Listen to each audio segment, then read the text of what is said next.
امام ابو حنیفہ رحمۃ اللہ علیہ کے پاس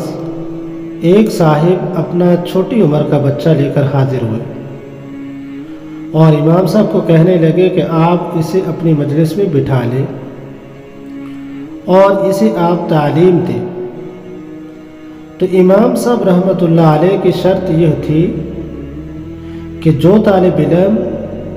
جو بچہ پڑھنے کے لیے آتا تو امام صاحب رحمۃ اللہ علیہ یا تو اس بچے کو بٹھاتے جس کی داڑھی ہوتی یا اس بچے کو بٹھاتے جو حافظ قرآن ہوتا۔ تو امام صاحب رحمۃ اللہ علیہ نے اس صاحب سے گزارش کی کہ آپ اس بچے کو لے جائیں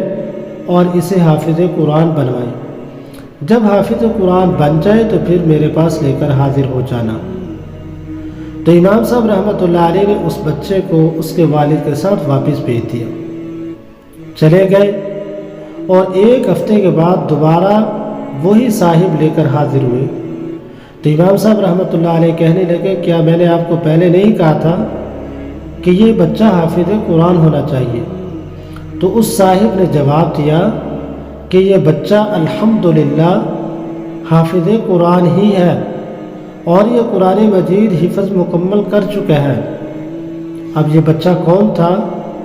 یہ بچہ امام ابو حنیفہ رحمۃ اللہ علیہ کے قابل قدر شاگرد حضرت امام محمد رحمۃ اللہ علیہ تھے، اور حضرت امام محمد رحمۃ اللہ علیہ نے ایک ہفتے کے اندر قرآن مجید حفظ مکمل کر لیا تھا۔ اور امام محمد رحمۃ اللہ علیہ وہ شخصیت ہے جنہوں نے قرآن و حدیث سے 1,00,000 کے قریب مسائل مستنبط کیے اور 1,000 سے اوپر ان کی کتب ہے فقہ پر، حدیث پر، اور اس کے علاوہ مختلف علوم و فنون کے اوپر حضرت امام محمد رحمۃ اللہ علیہ نے کتب تصنیف کی۔ اور امام محمد رحمۃ اللہ علیہ وہ شخصیت تھے جن کو دیکھ کر ایک سکھ نے کلمہ پڑھا اور مسلمان ہو گیا، کہنے لگا کہ اگر چھوٹے محمد کا یہ حال ہے تو بڑے محمد کا کیا حال ہوگا، اور فوری کلمہ پڑھا اور مسلمان ہو گیا۔